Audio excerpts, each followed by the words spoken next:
Our dry dock period has been moved up from next year to September of this year. Although it might still seem far away, time is moving fast during the rebuild. Before we start doing anything else, we figure it's necessary to begin preparations now to ensure a smooth dry dock period.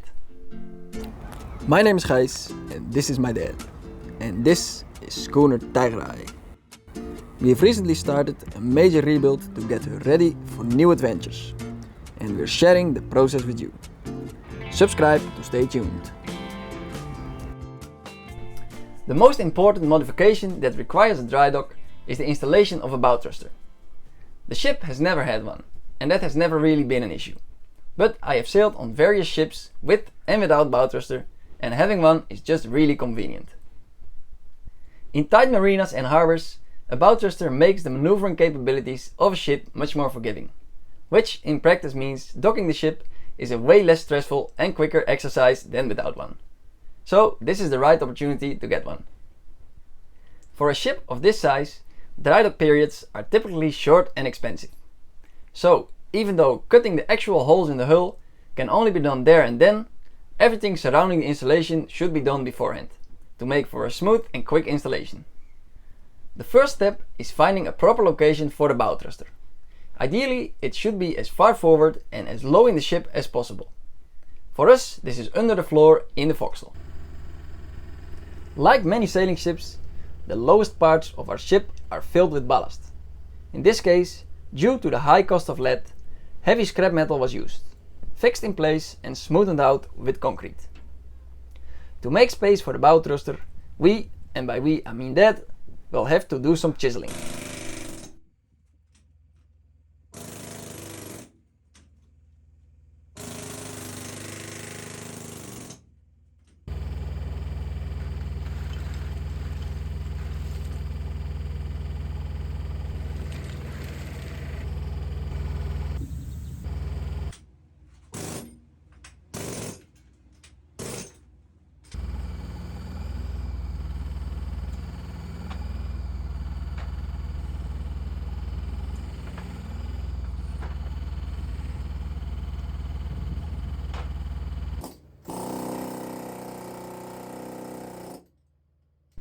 There's an old bilge suction pipe from the forepeak running through the concrete, which has to be removed with a cutting torch.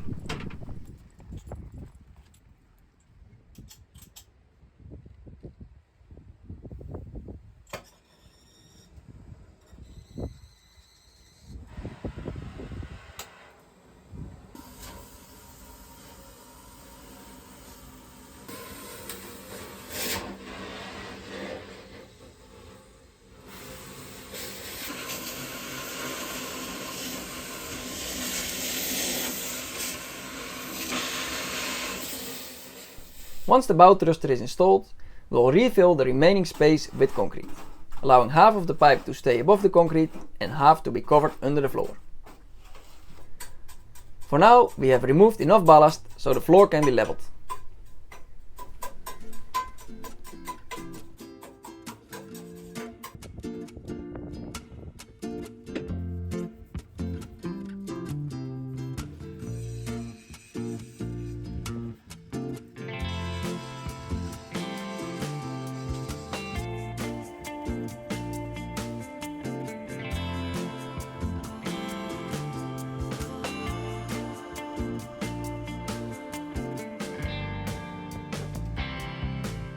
Next is choosing the kind of bow thruster we want, because there are several types of drives available.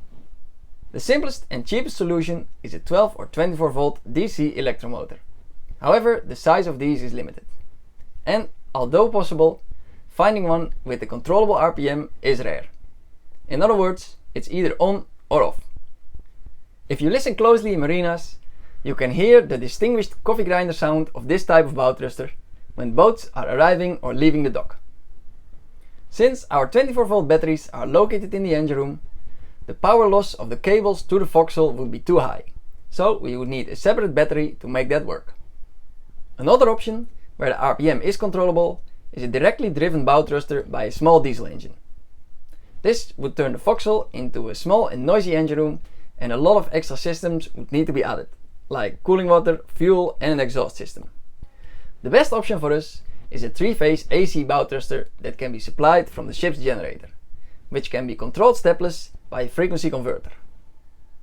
Another important question before buying a bow thruster is how much power do we need? And the answer is usually straightforward, as much as possible. That leads to the next question. How much is possible? The large power generator in our engine room delivers 25 kVA. According to our supplier of bow thrusters, the largest size we can have with that generator is 15 kilowatts, or 22 horsepower.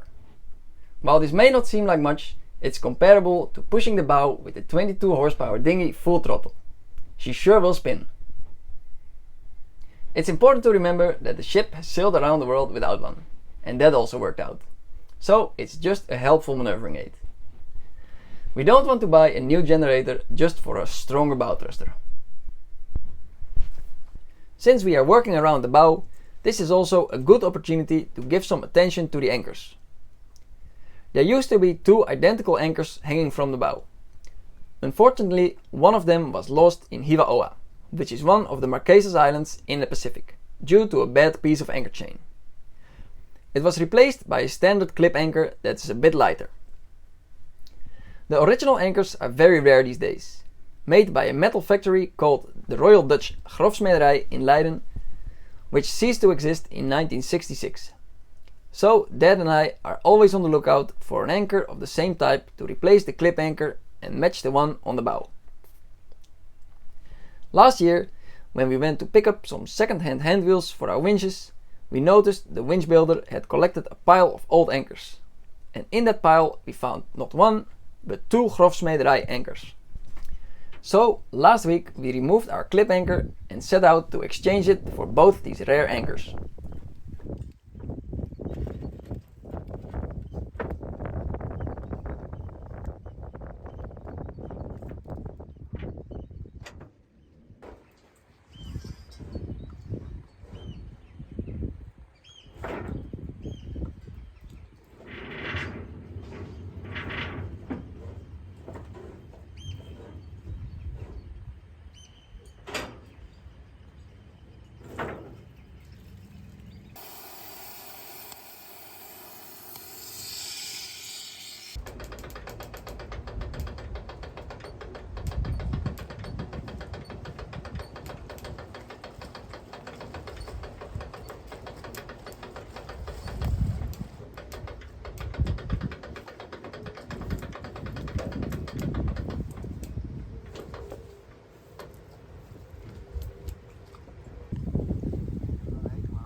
The new ones are a bit smaller than the one we had, but we're happy to have found a match. The original one is 280 kilograms, and the new ones are 200 and 150. That last one we will put in the forecastle as a spare. All of them need some attention, mostly just a good layer of paint.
We ordered the bow thruster already a few months ago, and last week it was ready to pick up.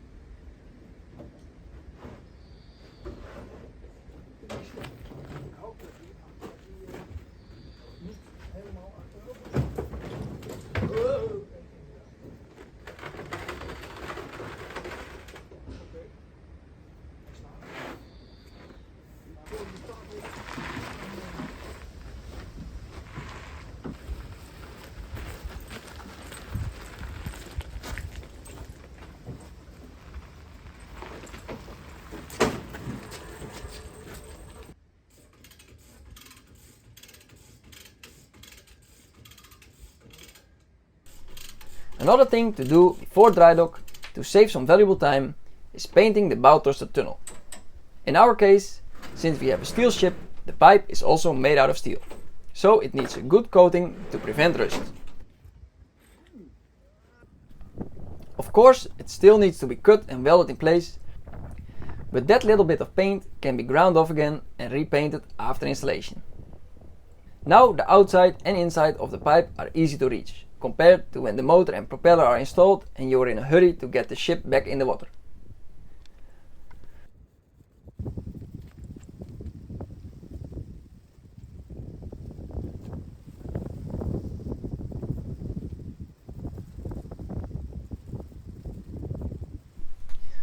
To get the bow thruster on board, we made a hoisting setup using the Schoener sail halyard and one of the two whisker poles.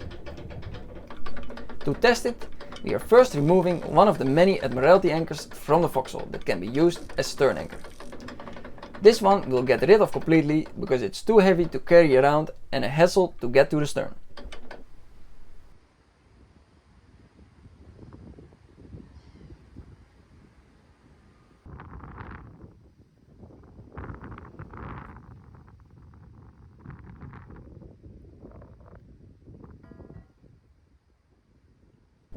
Next we can put in the pipe, which is about the same weight as the anchor.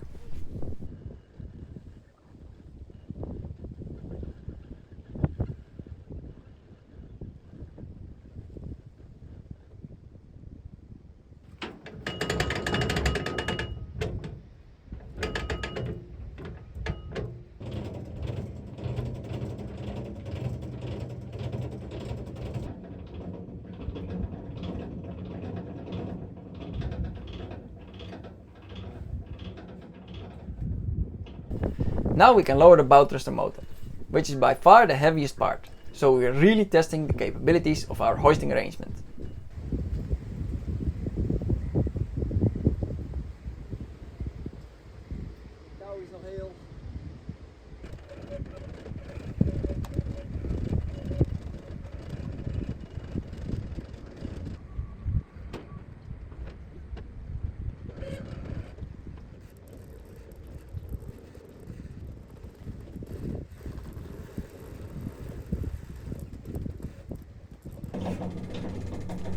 After some squeaking and cracking, the motor is lowered safely down into the forecastle where it will be stored till September.